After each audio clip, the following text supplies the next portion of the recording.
अभी हम पार्ट 2 में क्या पढ़ेंगे, फसल पर आधारित कुछ पद्धतियाँ हैं, उसको हम यहाँ पे पूरा पढ़ेंगे।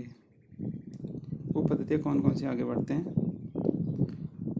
यहाँ पे बोला गया है कि जब किसान फसल उगाते हैं तो फसल जब उगाते हैं, बोते हैं, ज़मीन तैयार करते हैं, वहाँ से लेके लास्ट तक जब भंडार करते हैं, हम धान को निकाल देते हैं, तब उनके बीच में क्या क्या क्रियाकलाप होता है, उनके बारे में यहाँ पे हम अध्ययन करेंगे।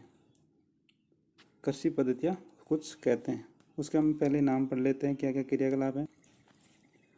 सबसे पहले हम यहाँ पे मिट्टी तैयार करेंगे, उसके बाद में बुआई करेंगे, फिर खाद देंगे, फिर सिंचाई करेंगे, खरपतवार से सुरक्षा करेंगे, कटाई करेंगे, और फिर हम भंडार में सारे धान इकट्ठा करेंगे।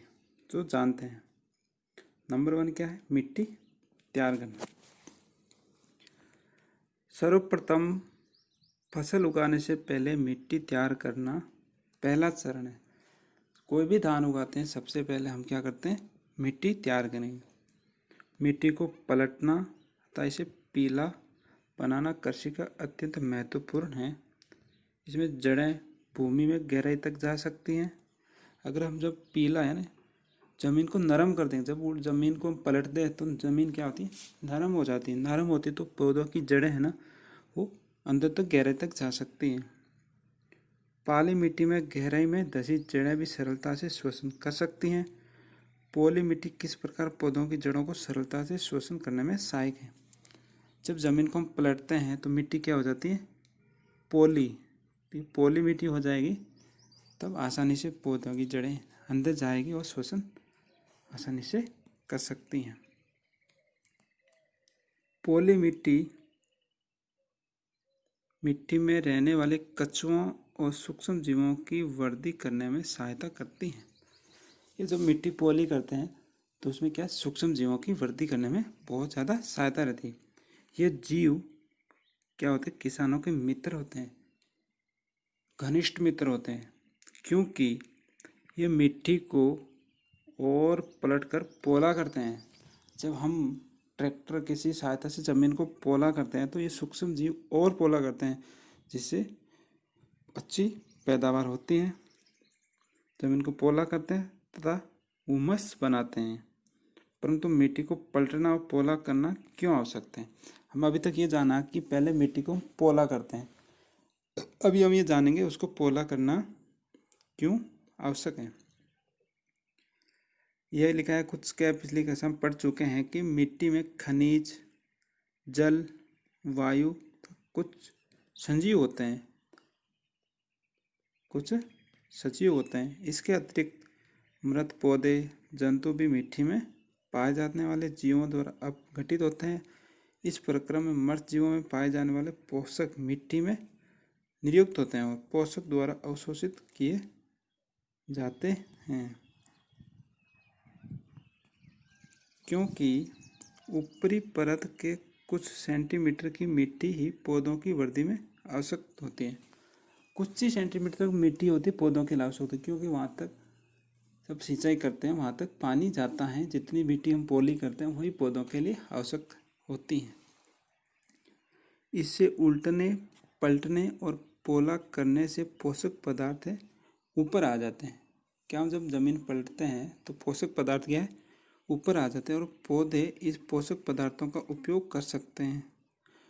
जब पोषक पदार्थ ऊपर आते हैं तो पौधे बोते हैं, उसकी जड़ें नीचे जाती है और सिंचाई का पानी देते हैं, तो वो उसको पोषक पदार्थ पौधों के लिए उपयोग आ जाता है। और मिट्टी की उल्टना, पलटना, पोला करना फसल उगाने के लिए अत्यंत महत्वपूर्ण है। जब मिट्टी को पलटेंगे, पोला करेंगे तो फसल अच्छे से उसमें उग जाती हैं। मिट्टी को उल्टने, पलटने और पोला करने की प्रक्रिया जुताई कहलाती है। हम जो खेती में सर्वप्रथम जो ज़मीन को पोला करते हैं उसको हम क्या, जुताई करते हैं। उसको अगर क्या बोलते हैं, हम जुताई बोलते हैं। कोई भी ज़मीन को पोला करते हैं, उल्ट पलट करते हैं, उसको हम जुताई कहते हैं। इसे हल चलाना कर सकते हैं। हल लकड़ी अथवा लोहे के बने होते हैं। पुराने टाइम पहले के ज़माने में बूढ़े लोग हल है वो लकड़ी के चलाते थे बैलों के पीछे, लेकिन आज के ज़माने में ट्रैक्टर से भी हम लोहे के बने हल चलाते हैं। यदि मिट्टी अत्यंत सूखी है तो जुताई से पहले इसे पानी देने की आवश्यकता भी पड़ जाती है। क्या अगर मिट्टी ज़्यादा सूखी रहती है तो ट्रैक्टर से जो हल चलाते हैं हल को ज़मीन को पलट नहीं पाता है, क्योंकि बहुत ही वो ज़मीन सूखी रहती है। तो इसके लिए हमें पहले क्या है हल्का पानी देते हैं, जिससे ज़मीन भीग जाती है और आराम से वो ज़मीन को मिट्टी को हम पलट सकते हैं। जुते हुए खेत में मिट्टी के बड़े बड़े ढेले भी हो सकते हैं। अगर ज़मीन अच्छे से भीग जाती है तो ढेले नहीं पड़ते हैं, लेकिन जब ज़मीन सूखी रहती है तो बड़े बड़े ढेले पड़ते हैं। इन्हें एक पाटल की सहायता से तोड़ना आवश्यक है। अगर ढेले पड़ जाते हैं तो हम क्या करते हैं, ट्रैक्टर के पीछे हल होता है, हल के पीछे लोहे का या पत्थर का बड़ा सा एक पाटल बांध देते हैं, जो हल के पीछे पीछे घसीटता है, उससे ज़मीन एकदम से समतल हो जाती है। बुवाई एवं सिंचाई के लिए खेत को समतल करना आवश्यक है। अगर समतल नहीं करेंगे पानी सारे पौधों को बराबर नहीं मिलेगा, तो इसलिए हमें समतल करना आवश्यक है। ये कार्य पाटल द्वारा किया जाता है। जो पीछे जो समतल करने के लिए जो पत्थर बांधते हैं या लोहे का बांधते हैं उसको हम क्या पाटल बोलते हैं। क्या बोलते हैं? पाटल। कभी कभी जुताई से पहले खाद दी जाती है। कभी कभी हम क्या जुताई करने से पहले खाद देते हैं, इससे जुताई के समय खाद मिट्टी में भली भांति मिल जाती है। तो हम पहले क्या खाद देते हैं, तो जब ज़मीन उल्ट पुल्ट करते हैं तो खाद है वो ज़मीन में मिल जाती है। बुआई से पहले खेत में पानी दिया जाता है। यहाँ पे हमने क्या क्या सीखा, एक पाटल सीखा है। पाटल क्या है? हल्के पीस से बांधते हुए एक जुताई, जो ट्रैक्टर से या हल से करते हैं उसे हमें जुताई कहते हैं। आगे क्या है? कृषि औजार। अच्छी उपज के लिए बुआई से पहले मिट्टी को भुरभुरा करना आवश्यक है। कोई भी फसल बोते हैं उससे पहले मिट्टी को भुरभुरा करना आवश्यक है। ये कार्य अनेक औजारों से किया जाता है। ये औजार क्या है? हल, कुदाली, कल्टीवेटर इस कार्य में उपयोग किए जाने वाले प्रमुख औजार हैं। ये औजार क्या है? आपने अभी पढ़ा था, जो ट्रैक्टर के पीछे बैलों के पीछे हल डालते हैं, ट्रैक्टर पीछे कल्टीवेटर डालते हैं, यही कृषि औजार है जिससे हम ज़मीन को पोला करते हैं। अभी हम यहाँ पे भी समझ लें कि हल क्या है।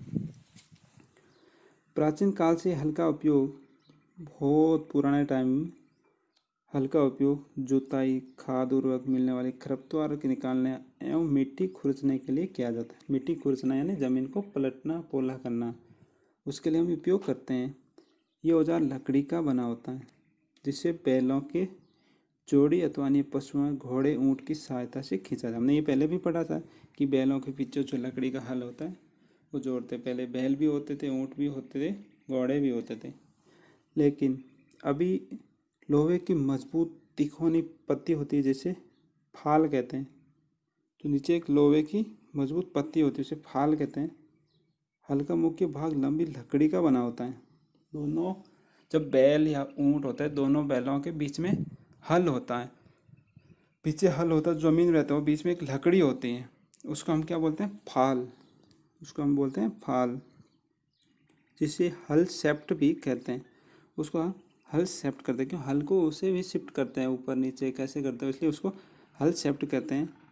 इसके एक सिरे पर हैंडल होता है तथा दूसरा सिरा जोत के डंडे से जुड़ा रहता है। इसके एक सिरे पे हैंडल होता है और दूसरा सिरा जोत के डंडे से जुड़ा होता है, जिससे बैलों की गर्दन के ऊपर रखा था। दूसरा डंडा जुड़ा रहता है, वो दोनों बैलों के गर्दन के ऊपर रहता है। एक जोड़ी बैल आदमी इसे सरलता से चला दे। एक बैल की जोड़ी है, उसमें आदमी सरलता से चला देता है। अभी हम यह पढ़ते हैं, ये हल के बारे में अभी जानकारी देंगे। ये दो बैल हैं, एक बैल बायां, एक तरफ दायां। ये किसान खड़ा है। ये आगे का तरफ डंडा है, इसको हम अभी जोत बोलते थे। क्या बोलते हैं? जोत। और जो बीच का नीचे का है उसको हम फाल बोलते हैं। और हल सेप्ट, ये जो बीच का पार्ट है उसको अभी हम ये क्या, ये बीच का है, उसको हल सेप्ट बोलते हैं। ये जो लोहे का नीचे ये अंदर ज़मीन में गाड़ते हैं, इसको हम। आजकल लोहे के हल तेजी से देसी लकड़ी के हल की जगह ले रहे हैं। तो आजकल के ज़माने में लोहे के हल लकड़ी की हल जगह काम ले रहे हैं। अभी हमने हल पढ़ा, अभी हम पढ़ेंगे कुदाली। कुदाली ये कहाँ काम आती है इसके बारे में पढ़ेंगे। ये एक सरल औजार है जिसका उपयोग खरपतवार निकालने, मिट्टी को पोला करने के लिए किया जाता है। इसमें लकड़ी अथवा लोहे की छड़ होती है। इसको कहाँ काम लेते हैं? ज़मीन को पोला करने के। इसके एक सिरे पर लोहे की चौड़ी मोटी प्लेट लगी होती है जो ब्लेड की तरह कार्य करती है और दूसरा सिरा पशुओं पर खींचा जाता है। ये भी उसी हल के ही तरह है। इसमें एक छड़ होती है, एक जोत होती है, एक पकड़, हैंडल, मुड़ी, प्लेट। अभी हम पढ़ेंगे आगे कल्टीवेटर। जो आज के ज़माने में हम ट्रैक्टर के पीछे कल्टीवेटर का उपयोग करते हैं। ये जो ट्रैक्टर के पीछे आपको जो दिख रहा है ना, देखना, इसे हम कल्टीवेटर बोलते हैं। आजकल जुताई ट्रैक्टर द्वारा संचालित कल्टीवेटर से की जाती है। कल्टीवेटर के उपयोग से श्रम और समय दोनों की बचत होती है। इसमें क्या है, आदमी भी कम लगता है और कम समय में हम अच्छे से खेत की जुताई कर देते हैं। ट्रैक्टर के पीछे लगा देते हैं। ये है कल्टीवेटर। अभी हम पढ़ेंगे बुआई। औजार पढ़ लिए, जुताई पढ़ ली। अभी हम यहाँ पढ़ेंगे बुआई। जब ज़मीन तैयार हो गई, ज़मीन को पलट दिया, उसके बाद में पोला कर दिया, अभी हम क्या बुआई करेंगे। बुआई क्या है? फसल उत्पादन का सबसे महत्वपूर्ण चरण है। बोने से पहले अच्छी गुणवत्ता वाले बीजों का चयन किया जाता है। अच्छी किस्म का हम दुकान से अच्छे एक्सपीरियंस वाले जो लोग होते हैं, बूढ़े किसान होते हैं, उससे हम पूछ के अच्छी फसल वाले, अच्छी गुणवत्ता वाले बीज लेके आते हैं। अच्छी गुणवत्ता वाले बीज अच्छी किस्म के साफ एवं स्वस्थ बीज होते हैं। किसान अधिक उपज देने वाले बीजों को प्राथमिकता देते हैं। अच्छा बीज लाएंगे फसल अच्छी होगी, इसलिए उसको हम पहले प्राथमिकता देते हैं। बीजों का चयन कैसे करते हैं?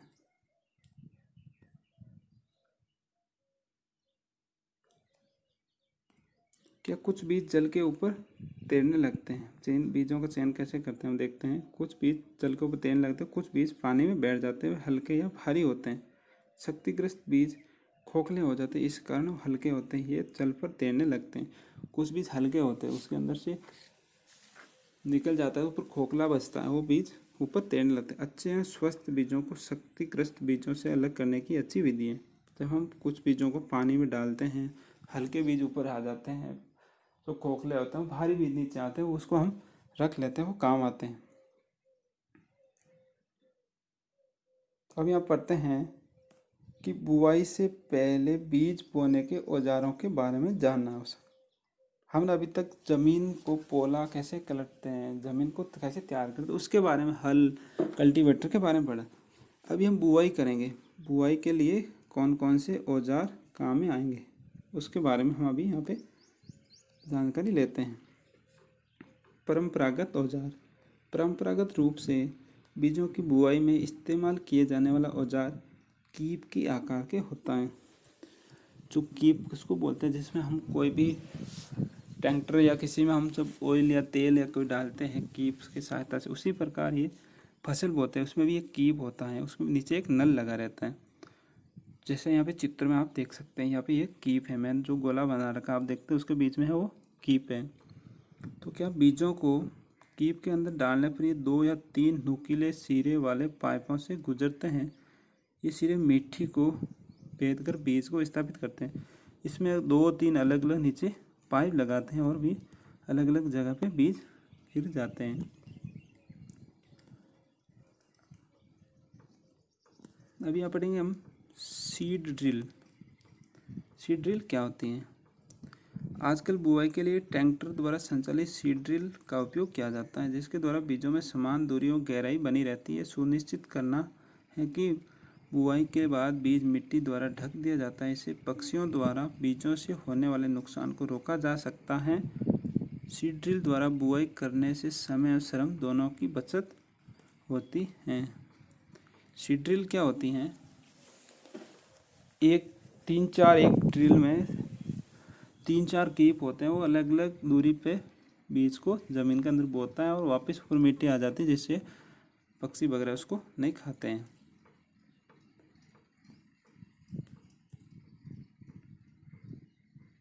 यहाँ क्या लिखा, कुछ एग्जाम्पल है, देख पढ़ सकते हैं। धान जैसे कुछ पौधों के बीजों को पहले पौधशाला में उगाया जाता है और पौधे तैयार हो जाने पर उन्हें हाथों द्वारा खेत में रोपित कर देते हैं। कुछ बनिया पौधे, पुष्पी पौधे पौधशाला में उगाए जाते हैं। तो पौधों को अत्यधिक घने होने से रोकने के लिए बीजों के बीच आवश्यक दूरी होना महत्वपूर्ण है। अच्छा, घने अच्छे पौधे हैं, अच्छी फसल लेनी है, उसके लिए बीजों में के बीच की दूरी आवश्यकता है। इससे पौधों को सूर्य का प्रकाश, पोषक जल पर्याप्त मात्रा में प्राप्त हो सकें। अधिक घने कण को रोकने के लिए कुछ पौधों को निकाल कर हटाया जाता है। अगर ज़्यादा बीज हम डाल देते हैं तो ज़्यादा पौधे, घने पौधे उग जाते हैं, उसको पर्याप्त पानी नहीं मिलता है, सूर्य नहीं मिलता है, तो वो अच्छे पैदावार नहीं दे पाता। इसलिए उसको एक निश्चित दूरी पर, समान दूरी पर हम ऐसे हल लगा के कल्टीवेटर से या सीड ड्रिल से हम ऐसे फसल बोते हैं अच्छी फसल पैदावार लेने के लिए। अभी हम पढ़ें खाद या उर्वरक मिलाना। ज़मीन को पोला कर दिया हमने, अच्छी कर दी, उसके लिए हम बुआई कर दी। अब ये खाद या उर्वरक क्या क्या देते हैं वो पढ़ते हैं। अभी वे पदार्थ जिन्हें मिट्टी में पोषक स्तर बनाए रखने के लिए मिलाए जाते हैं उन्हें खाद या उर्वरक कहते हैं। अच्छी मिट्टी, अच्छी पैदावार के लिए हम ज़मीन में जो मिलाते हैं उसको हम क्या कहते हैं, खाद बोल सकते हैं या उर्वरक बोल सकते हैं। मिट्टी फसल को खनिज प्रदान करती है। मिट्टी क्या करती है, फसल को खनिज पदार्थ प्रदान करती है। ये पोषक पौधों की वृद्धि के लिए आवश्यक हैं। कुछ क्षेत्रों में किसान खेत में एक के बाद दूसरी फसल उगाता रहता है, खेत कभी भी खाली नहीं छोड़ जाता है। कल्पना कीजिए कि पोषकों का क्या हाल होता होगा। हम बार बार वहाँ पे फसल उगाते लेते हैं, फसल उगाते लेते हैं, तो पोषकों का क्या हाल होगा। एक जैसी फसल नहीं होगी, एक बार होगी, 2 बार होगी, वहाँ पे फसल फिर धीरे धीरे कम होना शुरू हो जाती है। इसलिए हम वहाँ पे खाद देते हैं, उर्वरक देते हैं, जिससे हम बार बार एक जैसी फसल ले सकते हैं। तो क्या लिखा है, लगातार फसलों के उगने से मिट्टी में कुछ पोषकों की कमी आ जाती है। बार बार हम खाद उर्वरक नहीं देते हैं तो पोषकों की मिट्टी में कमी आ जाती है। इस क्षति को पूरा करने हेतु किसान खेतों में क्या करते हैं, खाद डालता है। ये प्रक्रम खाद देना कहलाता है। अपर्याप्त खाद देने से पौधे कमज़ोर हो जाते हैं। अगर हम खाद कम देंगे तो पौधे कमज़ोर हो जाते हैं। खाद एक कार्बनिक जैविक पदार्थ हैं जो कि पौधों या जंतु अपशिष्ट से प्राप्त होती हैं। किसान पादप एवं जंतु अपशिष्टों को एक गड्ढे में डालते हैं, इसका अपघटन होने के लिए खुले में छोड़ देते हैं। अपघटन कुछ सूक्ष्म जीव करते हैं। अपघटित पदार्थ खाद के रूप में उपयोग किया जाता है। हम कुछ यहाँ पे जो क्लास 6 में पढ़ा है, वर्मी कंपोस्टिंग जो क्रिया कहलाती है, उसमें केंचुए की खाद को हम तैयार कैसे करते हैं वो हमने पढ़ा था। उसमें क्या करते हैं, कुछ गोबर है उसको हम एक खड्डा करके ज़मीन में डाल देते हैं, पानी डालते हैं, कुछ समय के लिए हम सड़ने देते हैं। जब वो सड़ जाती है तो अच्छी एक खाद बन जाती है।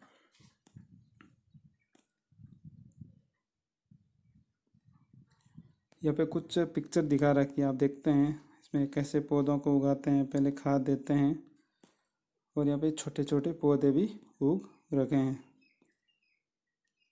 तो ये क्या लिखा है इधर, क्या तीनों गिलासों के पौधों में वृद्धि की गति एक समान है। किस गिलास में पौधों की वृद्धि बेहतर है, किस गिलास में पौधों की वृद्धि कम है। उर्वरक रासायनिक पदार्थ है जो विशेष पोषकों से समृद्ध होते हैं, वे खाद से भिन्न होते हैं।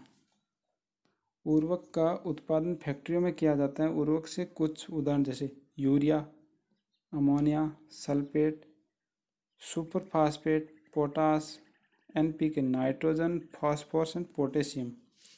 ये एक उर्वरक रासायनिक पदार्थ हैं जो क्या है, पोषकों से समृद्ध, खाद से थोड़े से भिन्न होते हैं।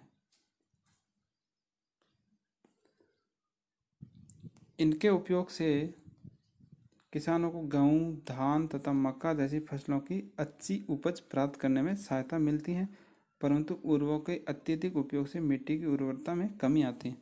अगर जब हम यूरिया, पोटासियम देते हैं तो ज़मीन 1 साल 2 साल बाद वो पोषक तत्व कम हो जाती है और ज़मीन अच्छी फसल नहीं देती है, ज़मीन की गुणवत्ता कम हो जाती है। इसलिए ज़्यादा देना भी सही नहीं रहता है, इसलिए हम इसको खाद देना ही सही मानते हैं। ये जल प्रदूषण का भी स्रोत बन गए, अतः मिट्टी की उर्वरता बनाए रखने के लिए हमें उर्वरकों के स्थान पर जैविक खाद का प्रयोग करना चाहिए। अगर मिट्टी की उपज अच्छे पौधे लेने के लिए, पोषक तत्वों को बनाए रखने के लिए हमें क्या करना है, जैविक खाद ही देना सही रहता है। अथवा 2 फसलों के बीच में खेत को कुछ समय के लिए बिना कुछ से उगाए छोड़ देना है। या तो जैविक खाद दो या कुछ समय के लिए वो खेत को छोड़ दीजिए, जिससे घास फूस उगती है उसी से हमें अच्छी खाद बन जाती है और फिर बाद में उसे वहाँ पे अच्छी फसल हम बो सकते हैं। खाद के उपयोग से मिट्टी के गठन एवं जल अवशोषण क्षमता में वृद्धि होती है। इससे मिट्टी में सभी पोषकों की शक्ति पूर्ति हो जाती है। खाद देने से क्या होते हैं, क्षमता में अवशोषण क्षमता में वृद्धि होती है, मिट्टी में पोषकों की पूर्ति हो जाती है। मिट्टी में पोषकों की पूर्ति का अन्य तरीका यह है कि फसल चक्रण। एक फसल के बाद खेत में दूसरे किस्म की फसल एकांतर क्रम में उगाकर किया जाता है। पहले उत्तर भारत में किसान फलीदार चारा एक ऋतु में उगाते थे, गेहूँ दूसरी ऋतु में। से मिट्टी में नाइट्रोजन का पुनः पूरण होता रहता है। किसानों की पद्धति को अपनाने के लिए प्रोत्साहित किया जाता है। अलग अलग चरण में अलग अलग फसल बोना चाहिए।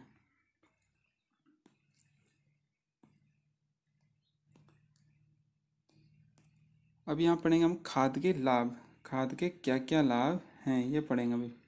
जैविक खाद उर्वरक की अपेक्षा अधिक अच्छी मानी जाती हैं। जैविक खाद होती है जो केंचुए की खाद को बोलते हैं, वो उर्वरक जो यूरिया होती है, पोटास होती है, उससे बहुत ही अच्छी मानी जाती है। इससे मिट्टी की जल धारण क्षमता में वृद्धि होती है। इससे मिट्टी भुरभुरी व सरंद हो जाती है, जिसके कारण गैस विनिमय सरलता से होता है। इससे मित्र जीवाणु की संख्या में वृद्धि होती है। इस जैविक खाद से मिट्टी का गठन सुधर जाता है, इसलिए हमें खाद को ज़्यादा काम में लेना है उर्वरक की तुलना में। अभी हम आगे पढ़ेंगे सिंचाई। खाद उर्वरक के बाद में हम क्या पढ़ेंगे, सिंचाई।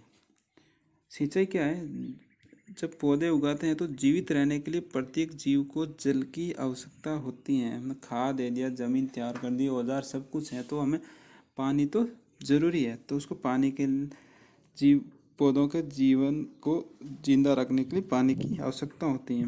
पौधों के फूल फल या बीज की वृद्धि या परिवर्धन के लिए जल का विशेष महत्व है। पौधों की जड़ों द्वारा जल का अवशोषण होता है।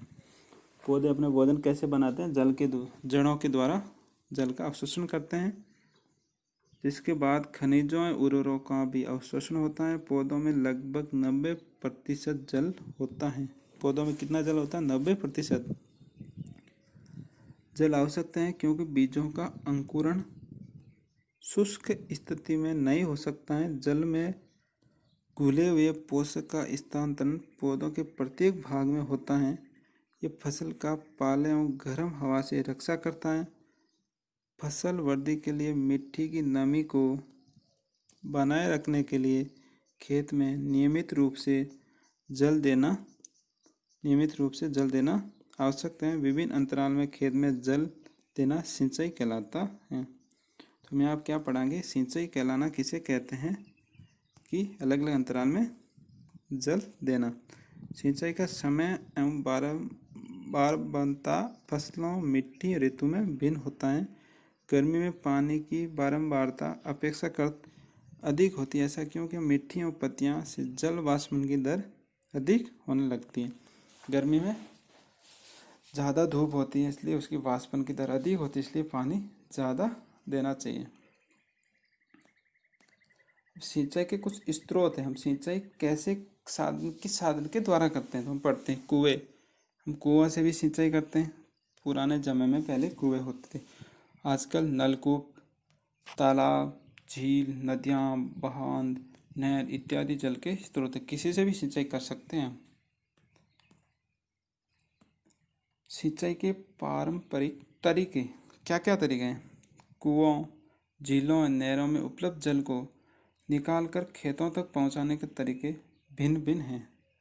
मवेशी अथवा मजदूर इन विधियों का इस्तेमाल किए जाते हैं। ये सस्ते परंतु ये कम दक्ष विभिन्न पारंपरिक तरीके हैं। क्या क्या तरीके हैं? सबसे पहला था मोट। मोट क्या होता है? गिरनी। ये जो गिरनी गोल रखी है, इसकी सहायता से हम पानी बाहर निकालते हैं। दूसरा है चैन पंप। गिरनी हमने पढ़ लिया। दूसरा है चैन पंप के सामने। तीसरा है ढेकली, ढेकली के सहारे। चौथा है रेहेट, जो बैल क्या करता है, वो बैल घुमाता है, उससे वो पानी ऊपर आता है। जल को ऊपर खींचने के लिए सामान्यतः पंप का उपयोग किया जाता है। पंप चलाने के लिए डीजल, बायोगैस, विद्युत सौर ऊर्जा का प्रयोग किया जाता है। सिंचाई की आधुनिक विधियाँ। यहाँ पे आधुनिक विधियाँ क्या क्या हैं?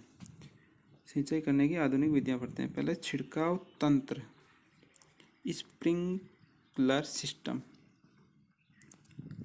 इस विधि का उपयोग असमतल भूमि के लिए किया जाता है। यहाँ पर जल कम मात्रा में उपलब्ध हो, जब जमीन उबड़ खाबड़ हो, समतल जमीन नहीं हो, वहाँ पे छिड़काव तंत्र का सिंचाई वाला उपयोग किया जाता है, जो आजकल हम नल या फुहारा बोलते हैं, उसकी सहायता से हम करते हैं।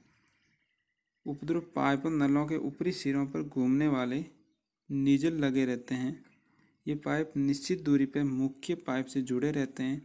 पंप की सहायता से जल मुख्य पाइप में भेजा जाता है। ये घूमते हुए नीजल से बाहर निकलते हैं। ये छिड़काव पौधों इस प्रकार किया जाता है कि वर्षा ही जैसे कि वर्षा हो रही है। छिड़काव बुआई मिट्टी के लिए अत्यंत उपयोगी हैं। जब छिड़काव करते हैं फुहारा विधि की तरह से, जैसे हम लगा रखा देखते हैं हम यहाँ पे, ये कुआं है या मोटर, यहाँ पानी आ रहा है, ये अलग अलग दूरी पे कुछ पाइप के साथ में लगा रहता है, जिससे समान दूरी पे सभी पौधों को बराबर पानी मिलता रहे। दूसरा है ड्रिप तंत्र, ड्रिप सिस्टम। इस विधि में जल बूंद बूंद करके पौधों की जड़ों में दिया जाता है। इसमें वही है, कुएं से पानी बाहर आता, मोटर लगी रहती है, उसमें क्या बड़े पाइप के साथ में, इसमें क्या है, लंबे पाइप लगा दिए तीनों में, और उसमें जैसे जैसे पौधे वहाँ पे छोटे छोटे होल कर दिए, बूंद बूंद करके पानी पौधों में जाता रहता है। इस पौधों को बूंद बूंद करके जल प्राप्त होता है। ये बिल्कुल व्यर्थ नहीं होता है। ये जल की कमी वाले क्षेत्रों के लिए वरदान है। जहाँ पानी की कमी होती है वहाँ के लिए ये बहुत ही महत्वपूर्ण विधि है। सिंचाई कर लिया। सिंचाई के बाद खरपतवार जरूरी, पौधे उगा दिए, जमीन तैयार कर दिया, फसल में खाद दे दी, सब कुछ कर दिया, उसके लिए खरपतवार जरूरी है। पौधे उगने के बाद बूझो आए पहले निकट के गांव के खेत में गए तो उन्होंने देखा कि खेत फसल के साथ कुछ अन्य पौधे भी उगे। जब हम गेहूँ की फसल बोते हैं तो अन्य पौधे भी उगे रहते हैं, जो घास कहते हैं, उनको हम निकालेंगे, उसको हम खरपतवार कहते हैं। खेत में अन्य अवांछित पौधे प्राकृतिक रूप से फसल के साथ उग जाते हैं। अवांछित पौधों को खरपतवार कहते हैं। हम खरपतवार जो पौधे हमारे काम के नहीं होते हैं, जो फसल के साथ में उग जाते हैं, उसको खरपतवार कहते हैं। खरपतवार हटाने को निराई कहते हैं। जब खरपतवार को हटाने हैं किसी यंत्र की सहायता या साधन की सहायता से हटाएंगे तो उसको हम निराई कहते हैं। निराई आवश्यक है क्योंकि खरपतवार जल, पोषक जगह और प्रकाश की स्पर्धा पर फसल की वृद्धि पर प्रभाव डालते हैं। कुछ खरपतवार कटाई में भी बाधा डालते हैं, मनुष्यों पशुओं के लिए विषैले हो जाते हैं। कुछ बड़े बड़े खरपतवार होते हैं जो मनुष्य के लिए विषैले होते हैं और पौधों को पूरा पानी नहीं मिलता है, वो खरपतवार सोख लेता है, प्रकाश नहीं मिलता है, तो इसको हटाना आवश्यक होता है। खरपतवार को हटाने के लिए उनकी वृद्धि को नियंत्रित करने के लिए किसान विभिन्न तरीके अपनाता है। फसल उगाने से पहले खेत जोतने से खरपतवार उखाड़ना और हटाने को सहायता मिलती है। इससे खरपतवार पौधे सूख कर मर जाते हैं और मिट्टी में मिल जाते हैं। खरपतवार हटाने का सर्वोत्तम समय एवं उसमें पुष्प एवं बीज बनने से पहले होता है। जब खरपतवार होती है ना, उसे पौधे होते हैं, उसको उस पौधे पे बीज आने से पहले उसको हटाना सही मानते हैं। तो आगे की जब फसल बोते हैं तो वो पौधे नहीं वहाँ पे उग पाते हैं। खरपतवार पौधों को हाथ से जड़ सहित उखाड़ कर भूमि के निकट से काट कर समय समय पर हटा दिया जाता है। ये कार्य खुरपा या हेरा की सहायता से किया जाता है। ये जो खरपतवार हटाता है ये खुरपी या हेरो दो की सहायता से हम आगे करते हैं।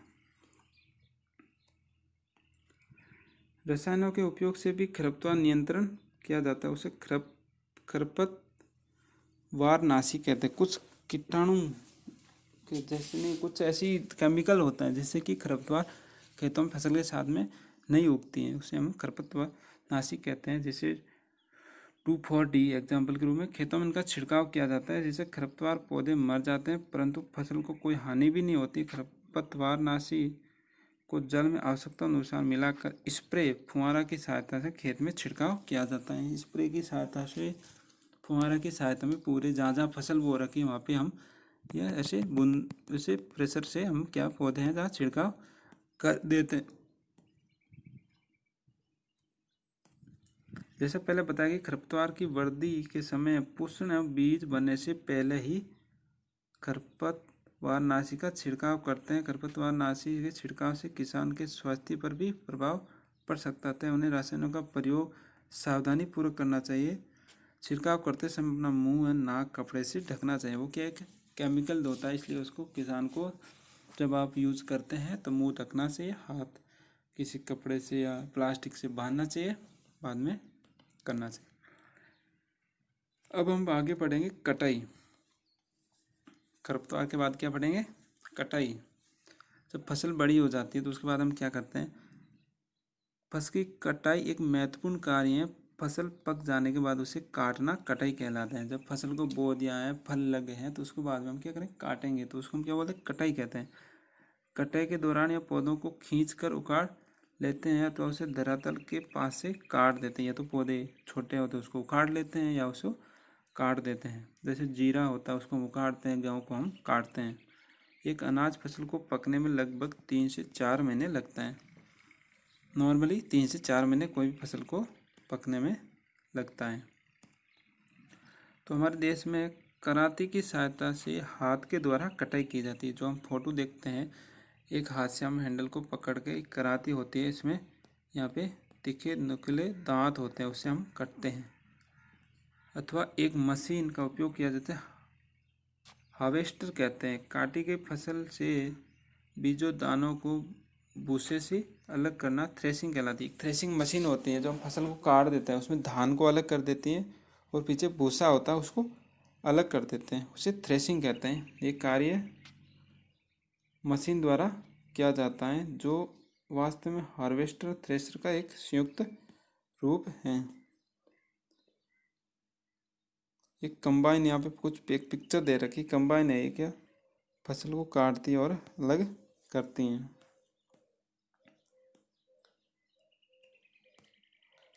छोटे खेत वाले किसान अनाज के दानों को पटक कर विनोई कर अलग करते हैं। पहले के ज़माने में जब मशीन नहीं होती तो किसान क्या करते हैं, धान को पटक कटक करके उसको फली या जो होती है पौधे की होती है उसमें से धान को अलग कर देते थे। और जब धान को हम निकाल दिया तो उसके बाद में क्या आता है? भंडारण। हम उसको भंडारण कैसे करते हैं ये पढ़ेंगे अभी हम। उत्पादन का भंडारण एक महत्वपूर्ण कार्य है। यदि फसल के दानों को अधिक समय तक रखना हो तो उसे नमी, कीट, चूहों, सूक्ष्म जीवों से सुरक्षित रखना होता है। ताज़ा फसल में नमी की मात्रा अधिक होती है। यदि ताज़ा काटी गई फसल के दानों बीजों को सूखाए बिना भंडारित किया गया तो उनके खराब होने, जीवों द्वारा आक्रमण से उनकी अंकुरण क्षमता नष्ट होने की संभावना अधिक होती है। भंडारण से पहले बीजों को धूप में सुखाना आवश्यक है, जिससे उसे नमी में कमी आ जाए, उनकी कीट, पीड़कों, जीवाणु और कवक से सुरक्षा हो जाती है। किसान किसान अपनी फसल उत्पादन का भंडारण जूट के बोरों, धातु के बड़े पात्र करते हैं, परंतु बीजों का बड़े पैमाने पर भंडारण साइलो और भंडार गृहों में किया जाता है।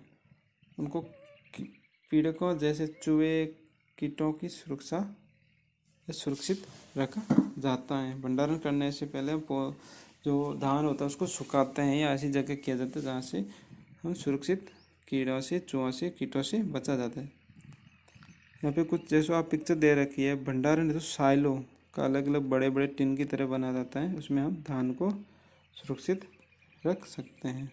दूसरा भंडारण जो हम दे रखा है, ये बड़े बड़े बोरे बना रखे हैं, उसमें धान को डाल के हम सुरक्षित रख सकते हैं। नमी की सूखी पत्तियां घर में अनाज के भंडारण में उपयोग की जाती हैं। नीम की जो सूखी पत्तियां जो धान डालते हैं, अनाज को इकट्ठा करते हैं, उसमें हम डालते हैं। बड़े भंडार गृहों में अनाज को पीड़कों और सूक्ष्म जीवों से सुरक्षित रखने के लिए रासायनिक उपचार भी किया जाता है। उसमें छोटे छोटे कीड़े नहीं पड़े, उसके लिए सूखी पत्तियां डालते हैं भंडारण में। आता है जंतुओं से भोजन के बारे में हम यहाँ पे कुछ थोड़ा बहुत जानकारी लेंगे। एक पुस्तिका बना रखी है, खाद्य पदार्थ का नाम दे रखा है। दूध जंतुओं का भोजन किसे, गाय, भैंस, बकरी, ऊँट, इस प्रकार से बना रखा है। इसी प्रकार से आगे हम सारणी बना सकते हैं। और बीजों का यहाँ पे और क्या चरण है, बीजों का चयन, बुआई, घरों में फार्म पर पालने वाले पालतू पशुओं को उचित भोजन, आवास, देखभाल की आवश्यकता होती है। जब ये बड़े पैमाने पर किया जाता है उसे पशुपालन कहते हैं। जब घरों में हम ये फसल बोते हैं, सब फार्म हाउस में रखते हैं, तो इसको हम पशुपालन कहते हैं। तो यहाँ पे कुछ शब्द हैं जो हमने सीखे हैं। क्या क्या कृषि पद्धतियाँ क्या क्या, जुताई करना, बुआई, खाद, उर्वरक, सिंचाई, सब पशुपालन। जो फसल बोते हैं, भूसा रहता है, वो गायों को खिलाते हैं, उसे पशुपालन कहते हैं। फसल बोना, उर्वरक, भंडार गृह क्या है, कटाई करना क्या हमने पढ़ा है, सिंचाई पानी देना, खरीफ की फसल क्या है, खाद क्या है, हल क्या है, रबी की फसल क्या है, बीज, साइलो जब भंडार करते हैं, बुआई कैसे करते हैं, भंडार, थ्रेसिंग जिससे मशीन में धान और भूसा अलग करते हैं, खरपतवार जिसमें अनावश्यक पौधे अलग करते हैं, खरपतवार नाशी जिसे दवाई से छिड़काव करते हैं, पटकना, लास्ट में अगर थ्रेशर नहीं होते हैं तो पहले पटक करके धान को हम अलग करते थे। ये अपना पूरा पार्ट क्लास 8 का विज्ञान का पहला पार्ट कंप्लीट हुआ है। आगे हम पढ़ेंगे चैप्टर